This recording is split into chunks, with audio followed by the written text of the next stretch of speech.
Hi, Filmatics. Thanks for tuning in. Today, we have a great show for you. We have award-winning actor, producer, writer, director Keli Price, who is known best for his roles as Chris Abley, I hope I said that right, and Warner Brothers hit film The Clique and Zach in the Awesomeness TV musical series Side Effects. And his award, My Film Reboot Camp, recently won the Audience Award at the Austin Film Festival. So let's welcome Keli Price to the show. Hey guys. Hi, Keli. Thanks for coming to the show today. I want to know, where are you recording live with me today? I'm recording live from Los Angeles, California. Okay, great. Yeah. And so happy to have you. And so happy to be here. Thanks for having me. You've been really, really busy. Lots of stuff. So I want to ask you my favorite question, as everyone knows. What is one of your favorite films that you liked as a kid? Yeah, I have so many favorite films as a kid, so I might give you a few. But one of them comes to mind, A River Runs Through It. It was directed by Robert Redford. Brad Pitt was in it. And it was just a really special film to my brother and I growing up because it was about two brothers. And, one of them gets killed. And so, yeah, it was just, it was it hit home for me. And Robert Redford as a director just he really highlighted those family struggles and specifically with two brothers, because he did it again in Ordinary People with Timothy Hutton's character was dealing with the loss of his brother who died in a fishing boat accident and on the water. So and my brother and I grew up fishing, we grew up surfing, we grew up all that stuff. So Robert Redford's films specifically really hit home for me growing up. And then, of course, we liked films like Cool Runnings. That was just, just so much fun. And you need a fun one after that heavy hitter. I know, right? Like, yeah, I had to go to a comedy after that. But that Cool Runnings, just like that scene where he names the bobsled and he's like, what are you going to name the sled? And he's like, Tallulah. And the other guy's like, what kind of name is that? And he's like, it's my mother's name. And he's like, oh, Tallulah, nice name. But you're riding on your mom's sled. I don't know if that's okay. I know. It's like, comedy. So those are a few of my favorite movies growing up. Okay, great. Yeah. And so, is your, so what I'm going to ask you, like, I love the Criterion Collection, especially as a filmmaker or artist, you like to watch the masters. Is there a favorite Criterion Collection that might have inspired you to your career path? Definitely. Francis Ford Coppola's The Godfather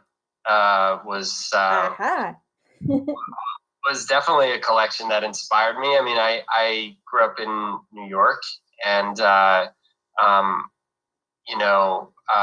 films like that took place in New York that reminded me of family members, friends, just people that I saw in the neighborhood that talked that way, that act that way.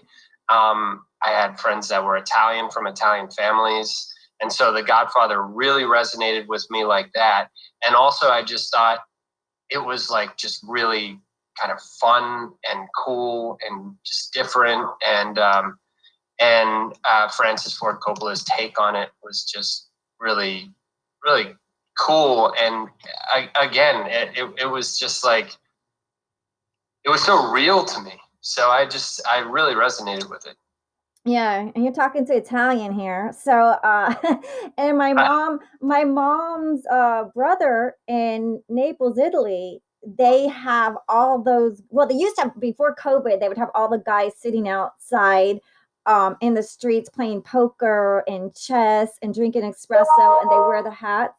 And so he was kind of considered the the dom of the town. So you got to respect you got to respect those people. Yeah, yeah. So when Yeah. you see that, yeah. But until the horse scene scared me. So I want to ask you, you're actor, you're a writer, director, producer. So is there a director? I know we all have lots, but is there one that's like a favorite that you want to share? Yeah, I mean, I just definitely talked about it. A couple of my favorite directors. Gus Van Sant is another one. I love many of his films. I mean, Good Will Hunting is one of them. And he had this other film that was really intense. I'm blanking out on the name. I want to say it's something like Animal. I can't remember it right now, but it was again just something that we were dealing with as a nation at that time. I think it was right around the Columbine shootings in Colorado. Mm-hmm. So let me just see if we get Kelly back. We just had some Wi-Fi issues. Let me see. Yeah, we have Kelly back. So Kelly was talking about Gus Van Sant. I think he said that he's peeking to see. He's gonna Google the Gus Van Sant movie probably. So we have you back. It's like live recording Wi-Fi. Yeah, Our and my podcast dog audience was is like like, freaking out downstairs. I don't know. Come upstairs, Buster. what kind of dog do you have? A Chihuahua Spaniel. A Chihuahua Spaniel. Wow, that's an interesting look or combo. He's really cute. If he comes up here, he'll get some screen time. Okay, what's his name? His name's Buster. Oh, you said Buster. Did I even pay attention? Oh my god. Oh, because I thought you were saying, "Come here, Buster," like you're in trouble. Like I was thought. Yeah, so that's how I read it. I'm dyslexic, so I was just like, oh. Oh, it's called Elephant. I said animal. I was close. The movie's called Elephant. Mm-hmm. Yeah. Yeah, so that's the beauty of technology. You can film, record, and get the answer real quick with no one noticing. Exactly. Yeah, we do it like that on the sly. Hey, our audience is great. They love us with Wi-Fi in and out and some gurgle tunnel noise. So until we can record in live studios again, this is the best we can give them. Yeah, this is the best we can do. We got dogs crying, barking, And we have an amazing guest, Kelly Price. So thank you. Yeah, and so yeah, that's an amazing film. You were talking about the film Elephant, which was the time of like those Columbine shootings of kids. So almost the parents are probably great to have happy their kids are inside, but the kids are also depressed, is what I heard. A lot of kids are very, very depressed, and I've been doing my best with Enchanting Book Readings, the podcast, to try to make them happy and cheer them up. But I did hear that they're even committing suicide, these kids. And so when you talk about this kind of film, it's nice that they can shed some light and maybe hopefully, save some kids from being shot at school, which I don't understand. Is that like a form of bullying? So art, like you said, directors like that are making great films that they can, shed a spotlight on intense subjects, and hopefully people will be nicer, I guess, or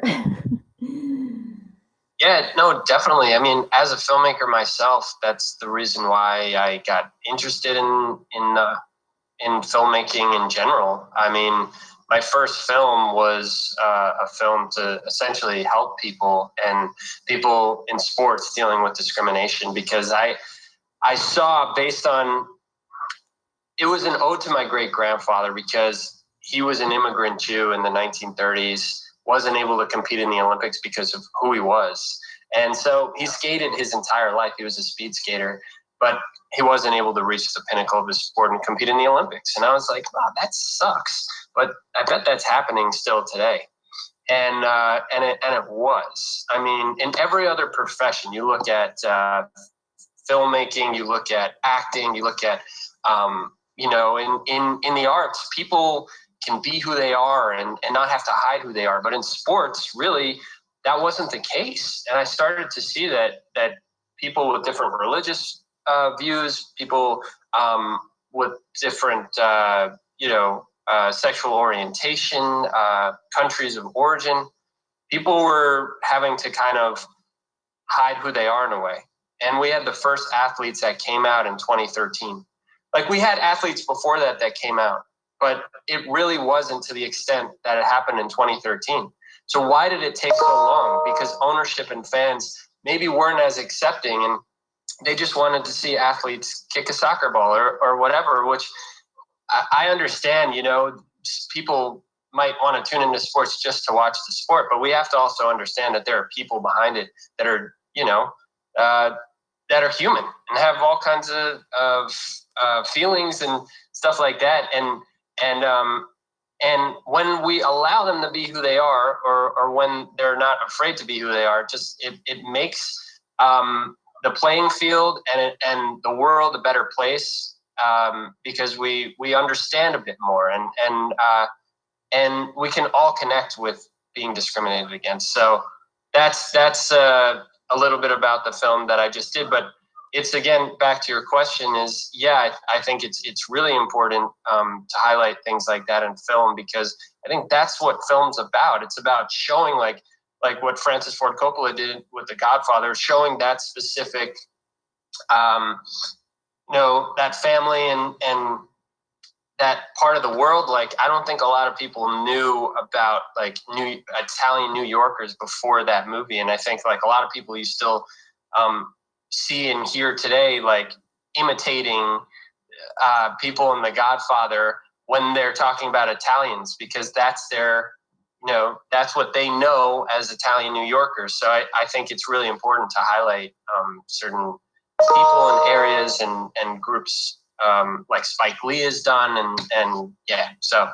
Yeah. And can you share, like, because you're a director, can you share a favorite directing scene from a movie? And because we love learning about directing, and we like talking about our favorite directing shots for movies. Do you have any that you can share with us?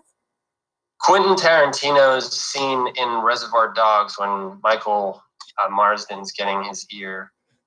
Michael Marsden's cutting the guy's ear off. Is, oh my God. I mean, when I saw that scene, it was like I had never seen anything like it. Never in my life had I seen a scene like that. And then the song, I Don't Know Why I Came Here Tonight, is playing, and he's dancing, and he's cutting the guy's ear off. I mean, come on. That's fucking awesome. I mean, Quentin, he's like, oh my God, yeah. It's just, and he worked in a video store. Everything is possible. Dream it, believe it, achieve it. And, I love learning about directing because I had to do my short films, and I just had to do them myself. All my friends are directing, and they're like, "You just go direct them." You're like, "Sure." So, but it is like when you see someone like that, because it was it took place mainly in one kind of place, right? The location and the characters' names and the shots. It's just, some people are so incredibly talented. It's amazing. Yeah, Reservoir Dogs. Names, yeah, like Mr. Pink and Mr. Brown. How come I get Mr. Pink, right? Yeah, we love that film. So speaking of that, let's see. So so you're from New York. Can you tell us how you started your career path? Yeah. So basically I auditioned for this show called The Naked Brothers Band. I had been at a performing arts school. It was my first year, I believe, in a performing arts school in high school. And I auditioned for the show called The Naked Brothers Band. The role was Bobby Love. He was a fake British rocker from San Diego. And he was a British rocker. Wrap your head around that one, right? I love it. Good luck wrapping your head around that. Yeah. Yeah. So the role was this guy that he was a womanizer. He was a famous rocker, but everybody thought he was British. And then at the end, they find out he's just from San Diego, and he puts on the accent just for the girls and stuff. It gets extra publicity and fame and stuff like that. Oh, I love it. What was the name of that film? Well, that was a show called The Naked Brothers Band. The Naked Brothers Band. Oh, yeah. Awesome. I referred as Bobby Love, and then they made a movie out of our episodes. And it's a 2-part film called Battle of the Bands, and you can find it on Amazon or I'm sure online somewhere. But yeah, it's with Nat Wolff and Alex Wolff, and they're the nice guys, and my band are the mean guys, the villains. The guys with the egos. So, and you play Bobby Love. Oh, can you give us a little British accent or Fox British accent, please? I'm Bobby, and I love you. Oh wait, we need a little bit more, please. Our audience, let's make sure they heard that. Girls, guys. That's a line that I had to do in the movie, and every time I like it. We want to just hear it again, right, everyone? They're saying yes, the guys and girls, and everyone's like, "Can you say that again?" I got old ladies and old guys listening. Bobby Love, come on. I had to do that line See how in the mean movie. he is? He's in character. I had to do that line in the movie. Hello, I'm Bobby, and I love you. You know what? You're hired. You're hired. You know what? That's sexy. You know what? That's why he's an award-winning actor, writer, producer. That is so good. And you were born where? New York. New York. A New Yorker doing an English accent. I love it. We love it. Oh, brilliant. Love it. Love Barbie. We love it. Everyone, you go check this movie out now to hear more of this. Naked Band. That's not the name of it, but sure. Naked, what was it? Naked what? Naked. I got distracted. It's getting hot in here. It's getting hot in here. Wrong platforms there. It's called the Naked Brothers Band. It was a Nickelodeon show, believe it or not. And Naked Brothers Band? The Naked Brothers Band. The Naked. Yeah, it was a big show on Nickelodeon show. And basically it was called that because it was like a weird story that the brothers had when they used to sing in the bath or something like that, and then they called it the Naked Brothers. You sure that's a kid show? I've gotten this my entire life. People literally say, "Oh, the Naked Brothers Band, ha ha ha ha." But it's actually a Nickelodeon show, and yeah. So anyway, that was my first. That was like my first job. I had done this short film right before that called Bug Boy that I'll never forget because it was literally the first time I was ever on a movie set. And it was called Bug Boy, and people think like it was a half man, half bug, but it was not. It was a bug boy is another name for a jockey, for a horse jockey. And so I was a young apprentice horse jockey. And I worked with some like high level people on that film. It was Ken Regan, who was the photographer for the Rolling Stones. Like any Rolling Stones image that you see was basically shot by Ken Regan because he toured with the Stones and he was like legendary. And he was honored at the Oscars, I think, like 2 years ago. Something like wow. That. Did you talk English to him? Hey. But he passed. Yeah, he passed a few years ago. And I still have on my wall, because it's the first job I ever did, this little thing that he wrote. I'm getting emotional because it's pretty cool. But he autographed this like painting for me. It was a Rolling Stones painting, and it just said, "Your Bug Boys Rolling Stones," something like that. I have it on my wall. Well, if you can show it to us, come on, we're recording this. Can you show it to us or no? Oh, it's downstairs. Oh, but we'd have to walk the computer downstairs. Yeah, but I'm very sentimental about. That's so beautiful. That's really beautiful. About films and projects that I've done because it's like it's what I love, and I view like every project kind of as like a part of my life. So whenever I wrap a film, I get pretty emotional, and I like to take objects from the set and that my character had, or T-shirts or sweatshirts, or I mean, I just got from the movie that I just wrote, produced, and starred in with Danny Trejo and Tobin Bell. We just wrapped it like a week ago, and I got a samurai sword that I had in the movie. I'm not going to give anything away, but I have that. Is it a real one or a prop one? It's a real one. Wow, samurai sword. That's cool. We love the ninjas. I love the ninjas. Yeah. The kids love the ninja too. So yeah. Wow. So can you show us the sword? Or is it downstairs too? I It's here. I just don't know if I can give anything away. So I'm not gonna. Okay. Secret. Okay, he's gonna have to come back on another show and then I'll reveal it. Yeah. Yeah, for sure. Yeah. So you did Naked Brothers and then Bug Boy, which is not about a bug, because remember that book we had to read in high school about the boy, the metamorphosis, he turns into a cockroach. So I was thinking it was going to be like that too, but it's about a horse jockey, which sounds incredible. Yeah, I love that. It actually was a very nice film. It was 30 minutes long, and then shortly after that, I went in with my guitar to the Naked Brothers Band studios. It was Silver Cup Studios in Queens, New York. I played a song on the guitar, and I did a few scenes of Bobby Love, like I just showed you guys before, and that was it. Those are my first roles, and shortly after that, I did the Clique, which I played Chris Abley in the Clique. And that was big because it was produced by Tyra Banks. It was based on a New York Times best-selling novel. And Bridget Mendler and Vanessa Morano and Elizabeth McLaughlin were in it. And then it got me to LA, and it's basically started my career. So, and what was your character? Were you the nice guy or the bad guy again? In the Clique, I was the heartthrob, Chris Abley, and he was the love interest of Massey Block, the lead girl, and she didn't realize that I had a girlfriend, so she was trying to hang out, and then eventually she finds out that I have a girlfriend. It's like this big reveal at the end. But can't spoil it if anyone hasn't seen it. But it's been out for quite a while. It's on Netflix, or the last I saw like a few weeks ago was on Netflix. So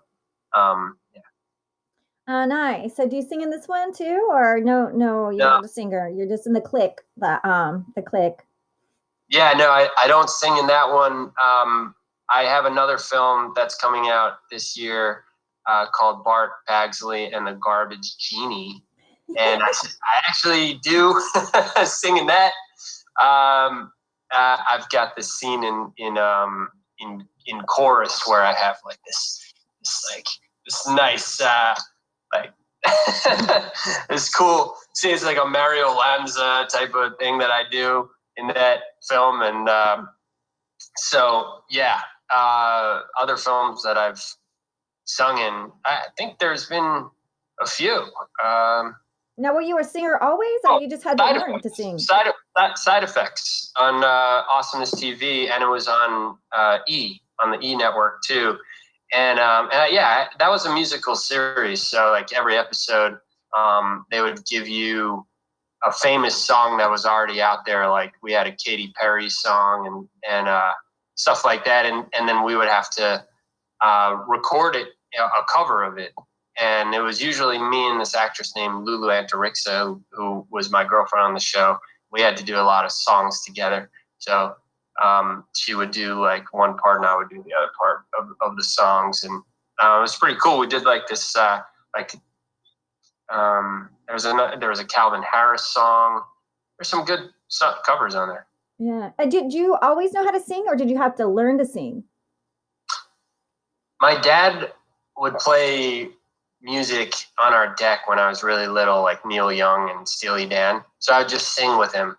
So I've always been singing because my dad was always playing music, and I just started to hum to the music, and so it just came naturally. And I was really into rhythm, and I picked up the drums really quickly, and then I started playing guitar. I can play a little bit on piano. Just picked it up. I'm musically inclined because I think it was always playing in my house. My dad was always playing old records, and he was always playing guitar and singing, and my dad's a great singer, and he's a great musician. So nice. I learned. Yeah, I learned. Do you have your guitar? Do you want to play us something real quick? My guitar's downstairs. Everything's downstairs.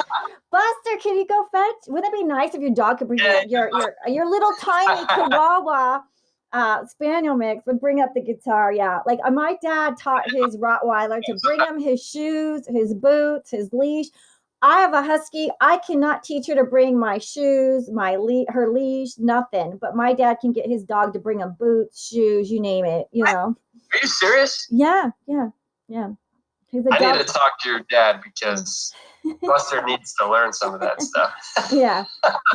Yeah, he's really good. Or we got to get Beverly Heck. She's the pooch coach. She's a movie star pooch coach. So yeah, she can get that dog to do anything. So the name sounds so freaking familiar. I think I've met her before. Yeah, she's been on Below Deck. So yeah, but I'm like, can you get my husky to, help me? Because I can never find her leash, right? That when you want to take him out, like, where's your leash? Or the phone. Where's my phone? Right. So let me check the time so that we can see if maybe you can grab your guitar, and on part 2 we'll continue. What do you think? Do you want to go downstairs, grab your guitar, and we'll continue on part 2? I guess I could do that. Yeah. I don't know. Come on, Bobby. Yeah. Bobby love. Bobby maybe. love. Bobby maybe. love. Yeah. Maybe. Okay, so into part 1 with Keli Price, and we'll be back for more. And he's gonna have, if you stay tuned to part 2, he's gonna record. He's gonna give us a little song and guitar. So come on back for more fun with Film Addicts and Keli Price. End of part 1.